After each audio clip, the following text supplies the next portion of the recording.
kabanata. Ang taong makasarili ay humihiwalay sa karamihan at sumasalungat sa lahat ng tamang kaisipan. Ang taong hangal ay hindi naghahangad na matuto. Ang gusto lang niya ay masabi ang nasa isipan. Ang paggawa ng kasamaan at nakakahiyang mga bagay ay makapagbibigay ng kahihiyan.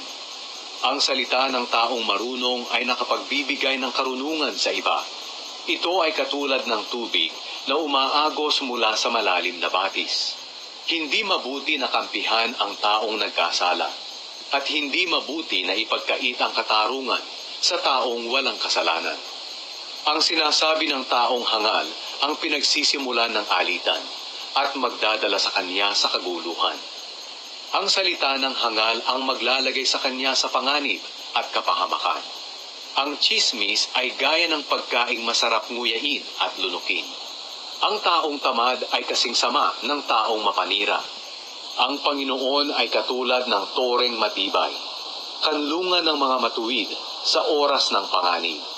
Ang akala ng taong mayaman ay may pagtatanggol siya ng kanyang kayamanan, gaya ng mga pader na nakapalibot sa buong bayan. Ang pagmamataas ng tao ang magpapahamak sa kanya, ngunit ang pagpapakumbaba ang magpaparangal sa kanya. Hangal at kahiya-hiya ang taong sumasagot sa usapan nang hindi muna nakikinig. Sa taong may karamdaman, tatag ng loob ang magbibigay kalakasan. Kung mawawalan siya ng pag-asa, wala nang makatutulong pa sa kanya. Ang taong marunong at nakauunawa ay lalo pang naghahangad ng karunungan. Madaling makikipagkita sa iyo ang dakilang tao kapag may dala kang regalo para sa kanya. Ang unang naglahad ng salaysay sa korte ay parang iyon na ang totoo, hanggang hindi pa nasusuri at natatanong ng kabilang panig. Napapatigil ng palabunutan ang mga alitan, at pinagkakasundo ang mahigpit na magkalaban. Mas madali pang sakupin ang isang napapadirang bayan kaysa sa makipagbati sa kapatid na nasaktan. Kung paanong mahirap wasakin ang mga kandado ng tarangkahan ng palasyo, mahirap din pigilin ang alitan ng dalawang tao.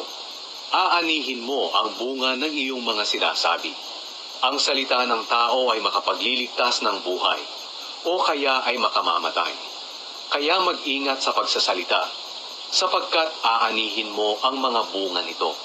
Kung nakapag-asawa ka, nakatanggap ka ng kabutihan, at ito ang nagpapakita na mabuti ang Panginoon sa iyo.